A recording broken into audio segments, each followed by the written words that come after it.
kebenaran dan keadilan di tengah-tengah bangsa ini. Berdoalah kamu. Marilah kita pergi. Guru, kemanakah kita harus pergi? Guru, sebentar lagi kabut akan menyelimuti daerah ini. Sebaiknya kita tak perlu pergi. Kita harus pergi ke Bukit Getsemani. Di Bukit Zaitun. Dari sanalah awal kesengsaraan dimulai. Dan kamu semua akan terguncang imanmu dengan hal itu. Sebab ada tertulis, aku akan membunuh gembala, dan kawanan domba akan tercerai berai. Guru, biarkan mereka semua terguncang imannya karena engkau. Aku sesekali tidak. Aku berkata kepadamu, Petrus, sungguhnya malam ini, sebelum ayam berkokok, engkau sudah menyangkal aku 3 kali.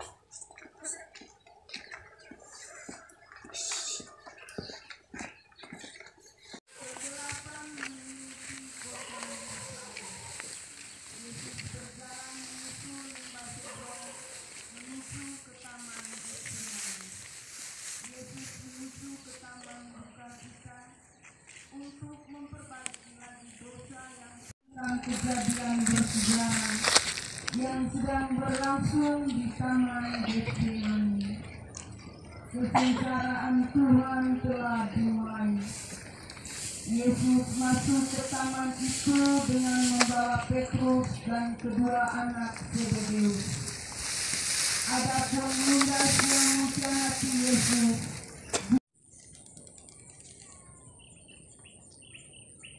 lihatlah manusiawi. Di sini, di tempat ini, suatu rahasia abadi terjadi. Suatu misteri sepanjang abad terbukti. Di Taman Getsemani, Yesus sudah mengalami penderitaan. Dan berdoalah supaya kamu tidak jatuh dalam percobaan.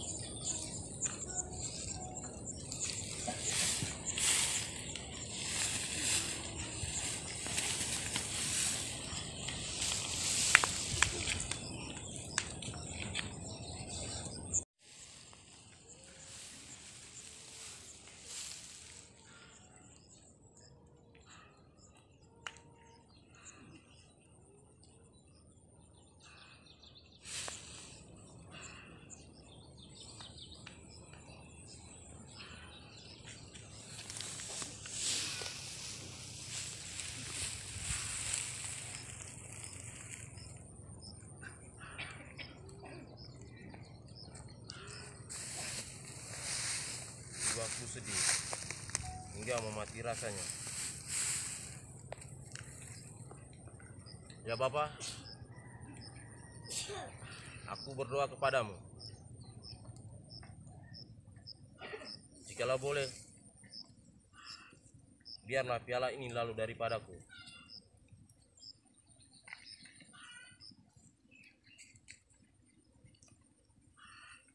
Tapi bukan kehendakku ya Bapa, melainkan kehendak-Mu. Terjadilah.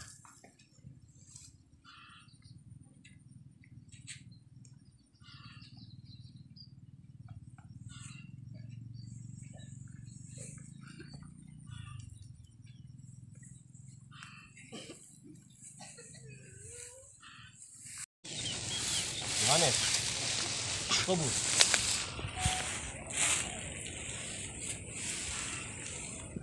bangunlah.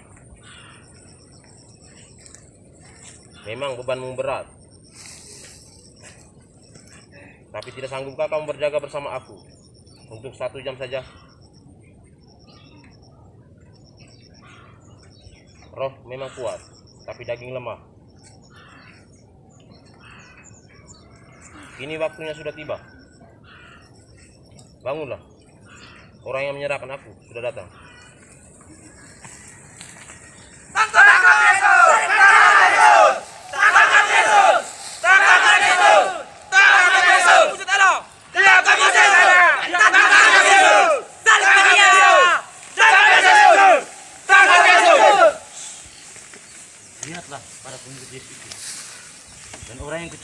Itulah dia.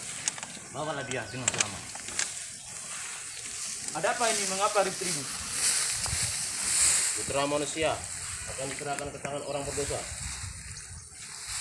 Lihatlah, orang yang menganet aku sudah dekat. Salam, hai guru.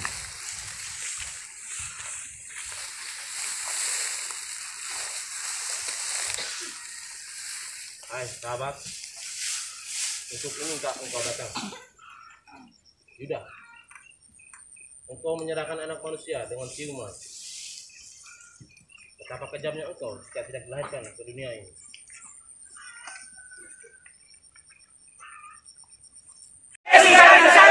Yesus dari Nazaret. Akulah dia.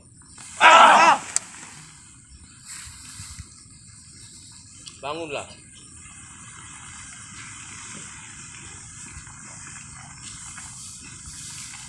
Siapakah yang kamu cari? Yesus dari Nazaret. Yesus dari Nazaret. Sudah aku katakan, akulah dia. Jika akulah yang kamu cari, biarkanlah mereka pergi. Prajurit, tangkap dia. Petrus, barungkan pedang. Dan barang siapa yang menggunakan pedang akan binasa dengan pedang. Atau kau sangka bahwa aku tidak dapat berseru kepada Bapakku supaya dia mengirim lebih dari 12 pasukan untuk membantu aku?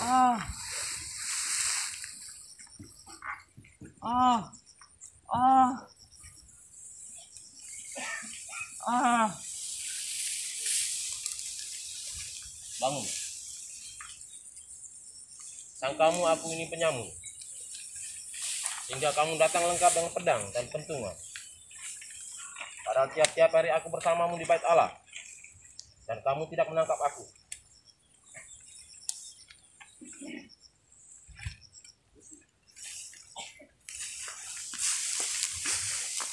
Kau penghujat Allah. Kau harus dibunuh. Prajurit, bawa dia. Salibkan dia. Salibkan dia. Salibkan dia. Salibkan dia. Salibkan dia. Perhentian pertama, Yesus diseret ke pengadilan. Di sana telah menanti imam besar Kayafas. Namun Yesus sebagai domba yang dia membisu ketika dihantar ke tempat pembantaian. Ia dianiaya, tetapi itu ditanggungnya dengan sabar. Ia membiarkan dirinya digolongkan di antara kaum durjana. Sebab itu, ia memikul kejahatan banyak orang dan berdoa bagi orang-orang berdosa. Carikanlah dia. Orang-orang garang dihasut pemimpin-pemimpin durjana yang telah bertahun-tahun menjebak kebenaran dalam kepalsuan demi nikmatnya kedudukan. Pilatus dijerat rasa takut akan kehilangan kedudukan empuk, mengetu suara hati yang mengaku, "Kaulah Raja," datang menyaksikan kebenaran yang menguasai badai dunia. Kau bisu lantaran rela pada kehendak Bapa dan cinta pada manusia. Hanya mata memancar kasih pada wajah-wajah palsu penuh ambisi, yang keindahannya bagaikan kubur di cat putih. Kini kau dihukum mati oleh kehendak dan pengadilan tak adil. Kaulah Raja, kaulah kebenaran. Yesus, sudah lama aku menantimu. Kita memang harus bertemu. Apa benar engkau ini Mesias? Walaupun aku mengatakan, namun kamu tak percaya. Tapi mulai dari sekarang, anak manusia sudah ada di kanan Allah Bapa yang Maha Kuasa. Hai kalian, tidakkah kalian mendengar sebuah penghujatan? Alangkah lebih baik jika seseorang mati untuk kebebasan bangsanya Dia sudah ada di tangan kita. Kita harus membunuhnya. Dia layak untuk dihukum mati. Bawalah dan serahkanlah dia ke Pilatus.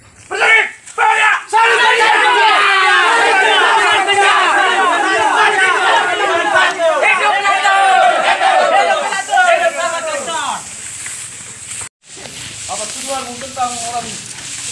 Orang ini mengaku dirinya raja dan mengacaukan rakyat dengan ajaran sesatnya.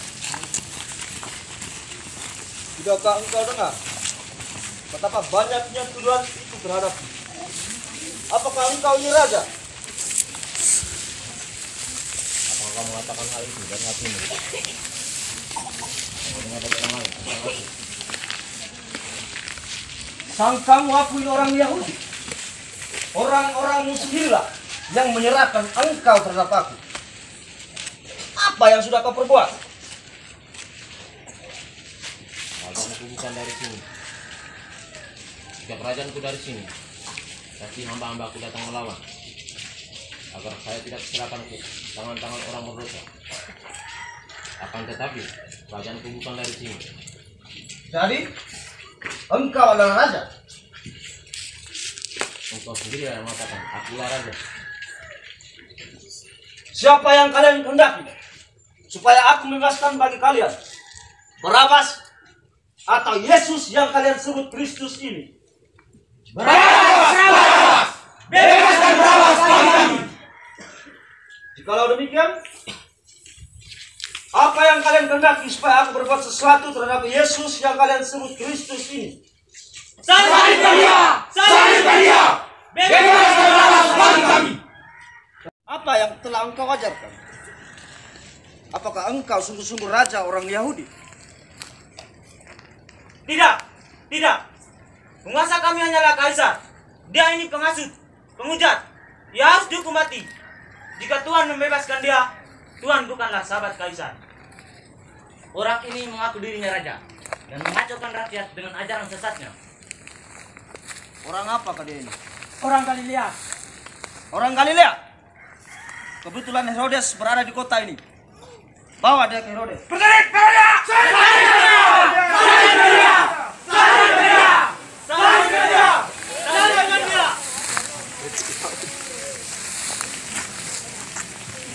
Buat mujizat. Buatlah mujizat dalam.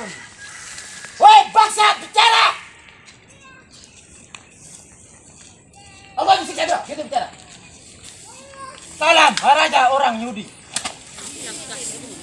Coba berdebatlah. Siapa yang mengampar? Masa keparat. Hei, kau raja. Bawa dia kembali ke Pilatus. Salibkan dia! Salibkan dia! Salibkan dia! Salibkan dia! Salibkan dia! Salibkan dia! Salibkanlah dia. Orang-orang garang dihapus pemimpin-pemimpin durjana yang telah bertahun-tahun menjebak kebenaran dalam kepalsuan demi nikmatnya kedudukan. Pilatus dijerat rasa takut akan kehilangan kedudukan empuk, mengetuk suara hati yang mengaku, "Kaulah raja," datang menyaksikan kebenaran yang menguasai badai dunia.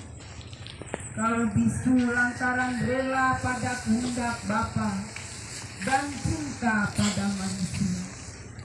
Hanya mata memancar kasih pada wajah-wajah palsu penuh ambisi, yang keindahannya bagaikan kubur di cat putih.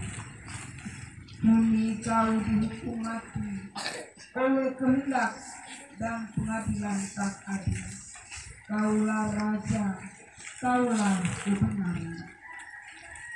Kebencian dan kedurhakaan dapat terpendam di dalam hati manusia. Berapa banyak kejahatan dan sikap tidak tahu terima kasih mengalir di dalamnya. Kristus di depan Pilatus, suatu adegan yang memprihatinkan terjadi di tempat ini lagi. Jangan engkau mencampuri perkara orang berlaku, sebab karena dia aku memeriksa dalam hidupku tadi malam. Sudah aku katakan, aku tidak menemukan kesalahan sedikit pun atas orang ini. aku akan menghukum dia. Setelah itu akan kubiarkan dia pergi. Salibkan dia! Salibkan dia! Kami mempunyai hukum, dan menurut hukum itu ia harus mati. Sebab salibkan dia! Salibkan dia!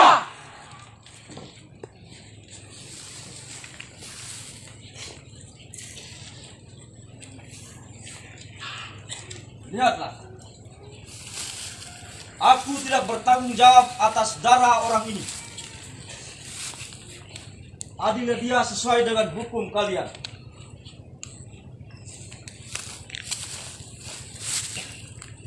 Bawa dia. Biarkan darahnya ditanggung atas kami dan anak-anak kami. Prajurit, bawa dia.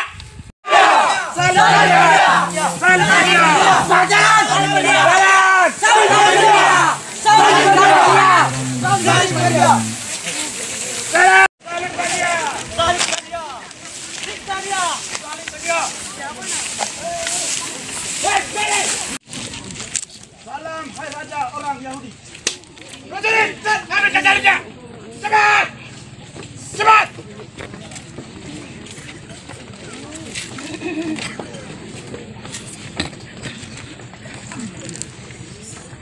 Dia Bangsat!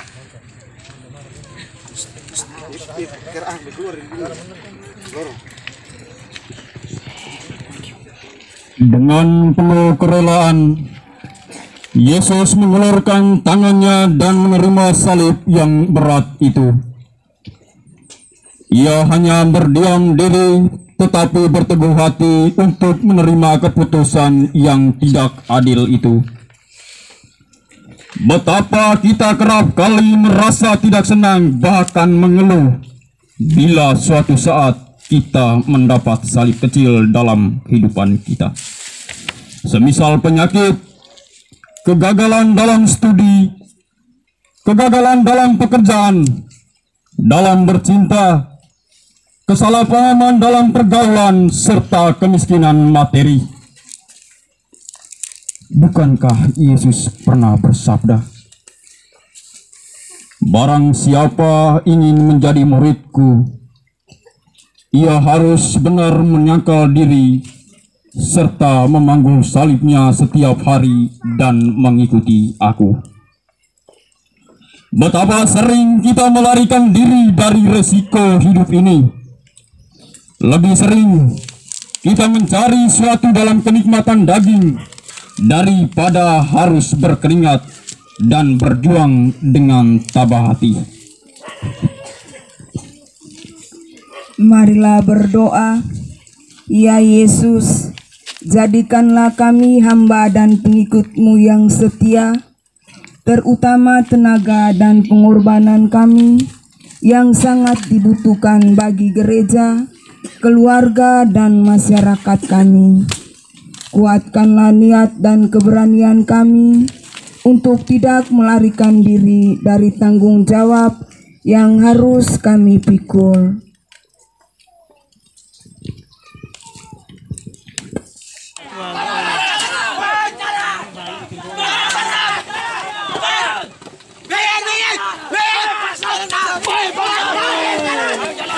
Perhentian ketiga. Cepat penyalipanmu masih jauh. Ayo cepat. Bangsat. Bau naik. Lihat bangsa orang Yahudi terjatuh. Cepat parat. Ayo bangsat. Dengan sesungguhnya kelemahan kitalah yang ditanggungnya, dan segala duka kitalah yang dipinggulnya. Ia telah merendahkan dirinya dan taat sampai mati, bahkan sampai mati di kayu salib. Itulah sebabnya Allah telah meninggikan dia dan mengaruniakan kepadanya nama di atas segala nama, supaya dalam nama Yesus bertekuk lututlah segala yang ada di langit dan yang ada di bawah bumi. Sesudah jatuh, Yesus segera bangun kembali. tenaga manusiawinya sudah sangat lemah, maka sebenarnya salib tak dapat dipikulnya lagi. Hanya karena kasih dan cintanya lah yang mendorongnya untuk tetap tabah. Jatuh adalah pengalaman yang menyakitkan sekaligus memalukan. Sekian sering kita juga terus jatuh pada kesalahan dan dosa yang sama. Satu pertanyaan untuk kita renungkan. Bersediakah kita bangun dari kesalahan dan kedosaan kita? Bumi tak akan menangis jika kita terantuk dan jatuh. Namun, ia akan meneteskan air mata jika kita tak mau bangun. Marilah berdoa, ya Yesus. Hampir setiap kesusahan kami rasakan terlalu berat. Namun kami percaya kelemahan itu akan kami atasi dengan kekuatan-Mu.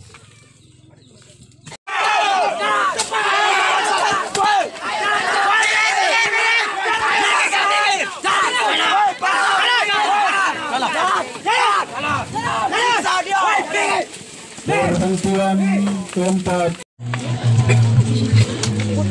Hei, kau! Tidak kau lihat orang ini sudah dekat. Cepat carikan orang untuk membantunya.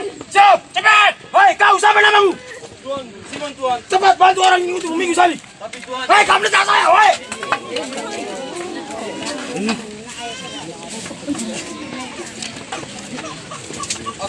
Aku hendak membantu. Ampunilah aku tidak layak dekat ini.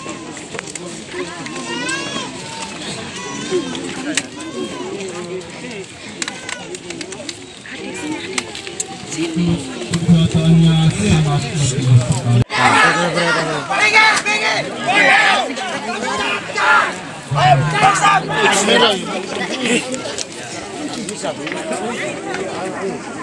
Hei, diam!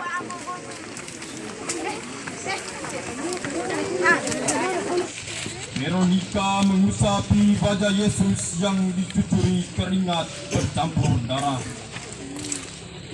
Dan sebagai tanda terima kasih Yesus, setiap orang yang berani berbuat baik terhadap sesama akan mendapat pahala dari Tuhan.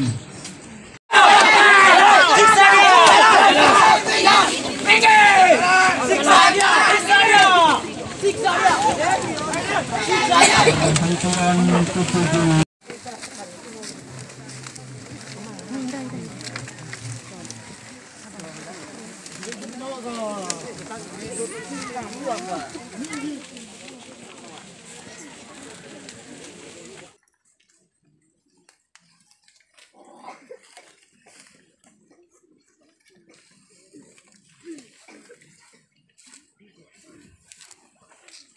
Hei, nih!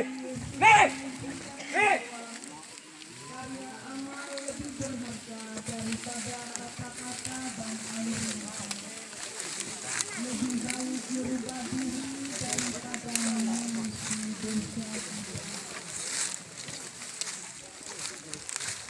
Kasihanlah kami ya Tuhan, kasihanlah kami. Ya Allah, ampunilah kami orang berdosa. Ayo jalan, Bangsat!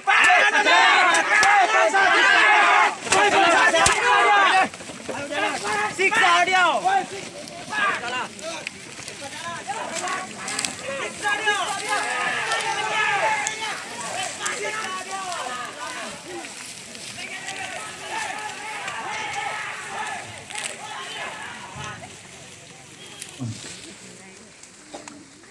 Dakian berbatu dan berkelok-kelok menampakkan keganasan dunia bagi sang kasih.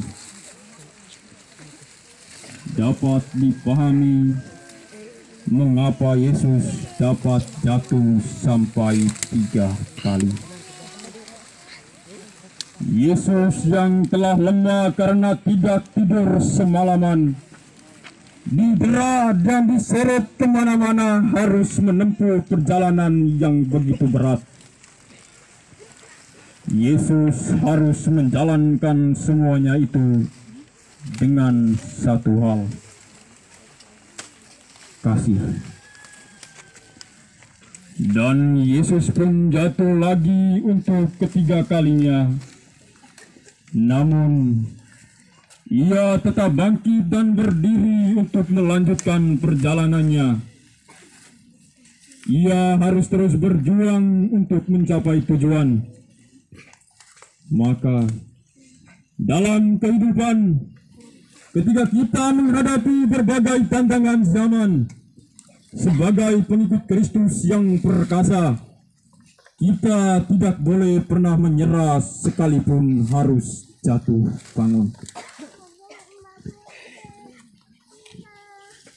Marilah berdoa.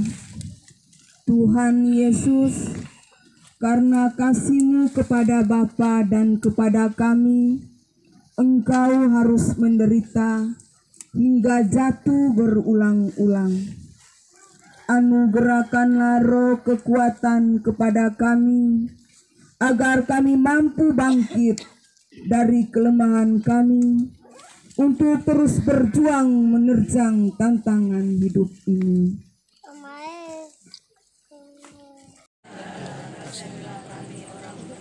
Bangsat, bau, bau, cepat, cepat,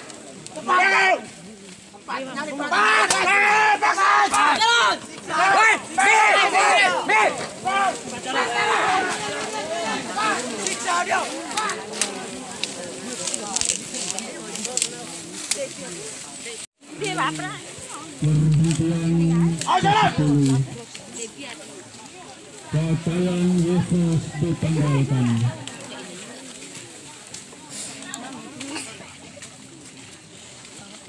Kami menyembah sujud duka ya Yesus dan bersyukur kepadamu, sebab dengan salib hukum-Mu Engkau telah menebus dunia.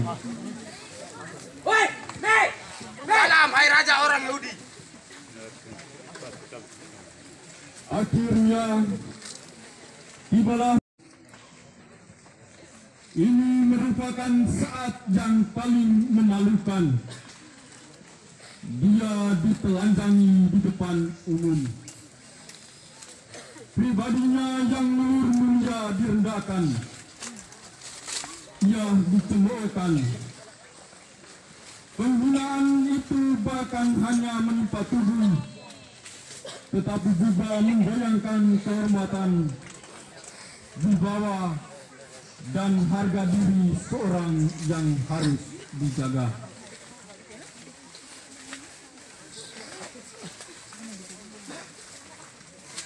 Mari kita undi jubah ini. Ini aku punya. Ini aku punya. Ayo kita bisa jubah ini. Yesus harus mengorbankan segala-galanya. Ia tidak menyimpan apapun bagi dirinya sendiri. Di sini, di depan pintu kematian, semakin terasa bahwa hidupnya dipertaruhkan untuk sesamanya. Pengorbanannya merupakan satu-satunya jalan untuk menciptakan ikatan yang kuat dan perdamaian yang kokoh dengan mereka. Yesus menyerahkan dirinya sendiri untuk menebus semua, termasuk kita semua yang hadir di sini. Marilah berdoa. Ya Bapa, beranikanlah kami untuk mengorbankan harta kekayaan, kehormatan, wibawa dan jabatan demi menjunjung tinggi keadilan dan kebenaran yang dibutuhkan bagi keselamatan umat manusia.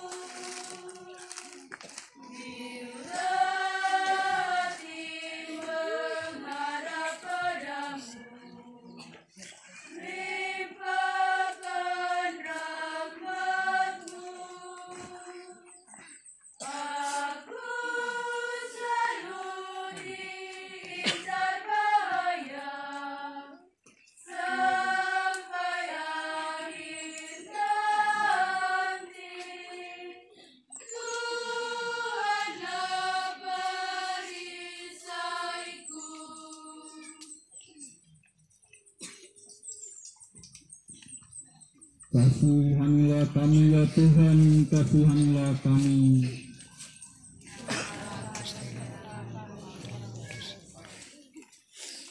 Ayo jalan. Cepat. Cepat, cepat. Cepat, cepat. Ayo jalan, cepat.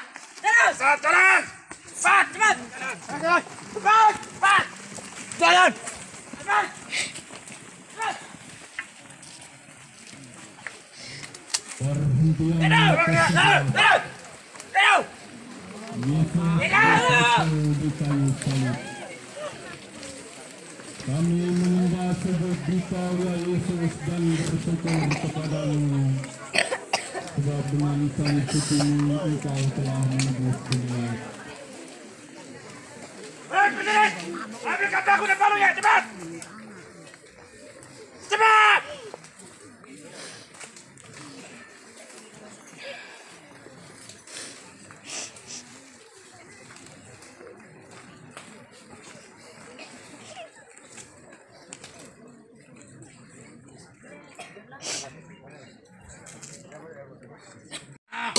Siap, Bangsa. Puncak Golgota sudah didaki oleh putra manusia,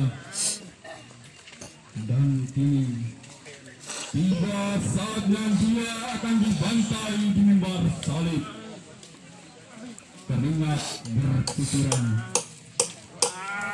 membasahi tubuh. Tangan dan kakinya dipaku di dalam penghinaan. Tangan yang selama 33 tahun rajin bekerja, sekarang dipaku karena kemalasan manusia. Mengapa kamu berbuat demikian kepadaku? Tidakkah kamu tahu bahwa aku ini Tuhan? Bapa kepada kita sungguh mengagumkan bagi kita. Lalu bagaimana sikap kita dalam mengikuti jalan salib putranya?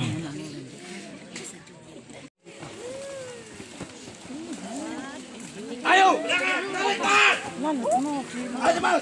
Cepat. Cepat tarik.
Lalu muncullah orang Yahudi dan Farisi datang mengolok-olok dia. Lihatlah, orang lain ia selamatkan, dirinya sendiri ia bisa selamatkan. Hai Raja orang Yahudi, turunlah dari salib, supaya kami dapat percaya. Engkau yang ingin merobohkan bait Allah, turunlah dari salib jika engkau sungguh anak Allah. Selamatkanlah dirimu dan turunlah dari salib itu.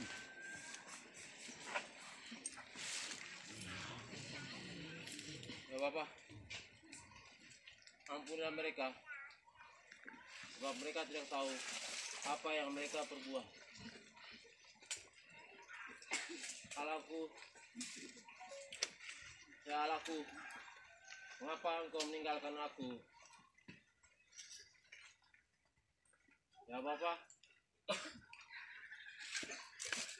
ke dalam tangan-Mu kuserahkan nyawaku.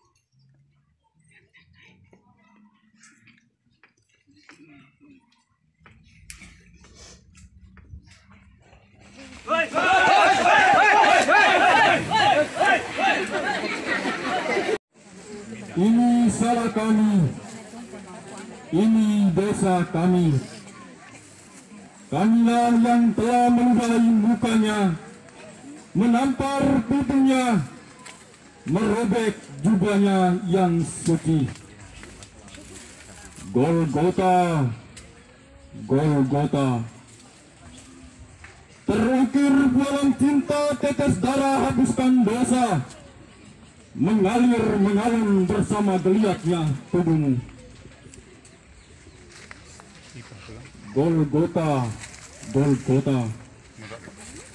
Saksikan cinta Yesus, tetapi sembunyi-sembunyi karena takut kepada orang-orang Yahudi.